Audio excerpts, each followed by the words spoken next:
Digital পাল্লা আমি এখানে গোস্ত দিব 500 টাকা কেজি, 1000 টাকা কেজি।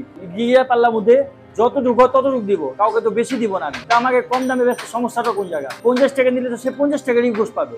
বর্তমান যে পরিস্থিতি, মাছ মাংস যে দাম বলে বাড়ছে, হ্যাঁ, যে দরিদ্রতা মানুষ, নিম্ন শ্রেণীর মানুষ গরু মাংস কিনে খাইতে পারতেছে না, মাছ কিনে খাইতে পারতে চাইতেছে না।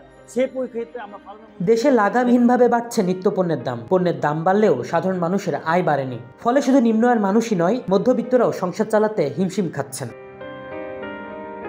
জুলাই বিপ্লবে শেখ হাসিনা সরকারের পতনের পর দায়িত্ব গ্রহণ করে অন্তর্বর্তীকালীন সরকার। এরপর দেশের সার্বিক পরিস্থিতি স্বাভাবিক করতে সরকার নানান পদক্ষেপ নেয়। বিশেষ করে নিত্যপণ্যের দাম নিয়ন্ত্রণে বিভিন্ন উদ্যোগ নেয় সরকার। তারপরও স্বস্তি ফিরছে না বাজারে।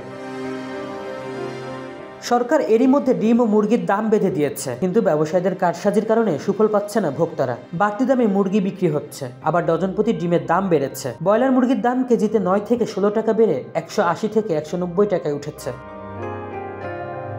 বিক্রেতারা বলেন প্রতিদিনই দাম বাড়ছে, মানুষ প্রয়োজনের বেশি কিনতে পারছে না। বাজার বিশ্লেষকরা বলেন বন্যা পরিস্থিতির কারণে নিত্যপণ্যের বাজারে প্রভাব পড়েছে। ব্যবসায়ীরা এখনও ঠিকমতো এলসি খুলতে পারছে না। তবে দাম নিয়ন্ত্রণে নিয়মিত বাজার মনিটরিং করতে হবে। আলী ইউনুস হৃদয়, খবর সংযোগ।